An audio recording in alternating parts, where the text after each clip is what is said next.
قدرمنو په نړۍ کې صحافت جرنالیزم مړ سو، دا تر خاورو لاندې سو، د ماضي حصه سو. نن په نړۍ کې هر انسان خبریال دی. د چا په لاس کې موبایل دی او هغه نت لري، نت ته اکسس لري، دا خبریال دی. هغه خلک چې میډیا هاوسز ته کار کاوه، چا چې بی بی سی ته کار کاوه، چا چې نن ته کار کاوه، چا چې ازادي رادیو ته کار کاوه، نن هم هغه خبریالان چې هغه یو چینل ته کار کوي، هغه د یو چینل سره کار کوي، یو خبري اژانس ته کار کوي. دا خبریالان نه دي، نه دوت خبریالان ویل کیږي. ولی دا خلک دا میډیا هاوسز که بی بی سی ده که ازادي رادیو ده که نور قدرمنو په نړۍ کې صحافت جرنالیزم مړ سو، دا تر خاورو لاندې سو، د ماضي حصه سو.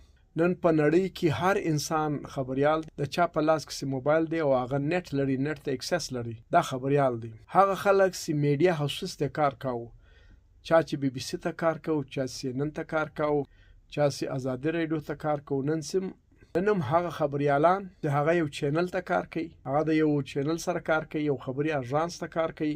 دا خبریالان نه دي، نه دوت خبریالان ویل کیږي. ولی دا خلک دا میډیا هاوسز که بی بی سی ده که ازادي رادیو ده که نور الکترونیک میډیا ده که پرنٹ میډیا ده، دا خبري سنسر کوي. یو رپورټ ته بل بڼه ورکوي، د یو رپورټ اصلي بڼه بدلوي.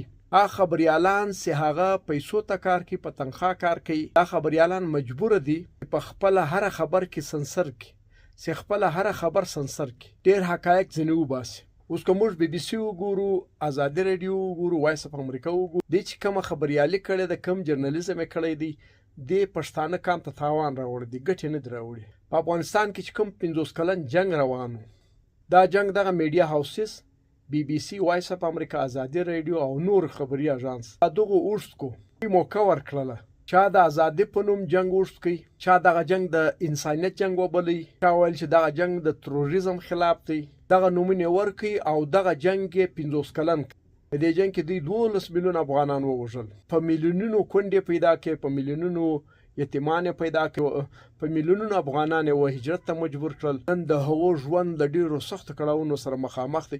دا د دوی چې کوم 2 نمبر جرنالیزم و، جعلي جرنالیزم و، سنسر جرنالیزم و، درواغو مشتمل جرنالیزم، درواغزن جرنالیزم و، ټول موقع دغه جنگ ته، دغه اوږد جنگ ته دوی ورکړله.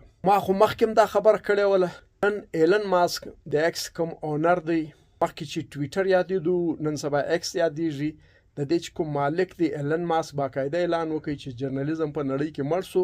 را روان دور د سوشل میډیا دی، د ایکس دی. پر سوشل میډیا کوم خبریالان دي چې لایو جرنالیزم کوي، چې سنسر نه کوي، چې درواغ نه وایي، یوې خبرې حقیقي بڼه چې ده دا نه بدلوي، حقایق په درواغو نه بدلوي، د یوې خبرې بڼه نه بدلوي، یو خبرې کې سنسر نه کوي، درواغ نه وایي. و زم وایم چې دا را روان دور د سوشل میډیا دی. هر سړی خبریال دی، چا په لاس کې چې موبایل دی، څوک چې نت ته اکسس لري، که سبق ویلی که نه دی ویلی، هغه خبریال دی.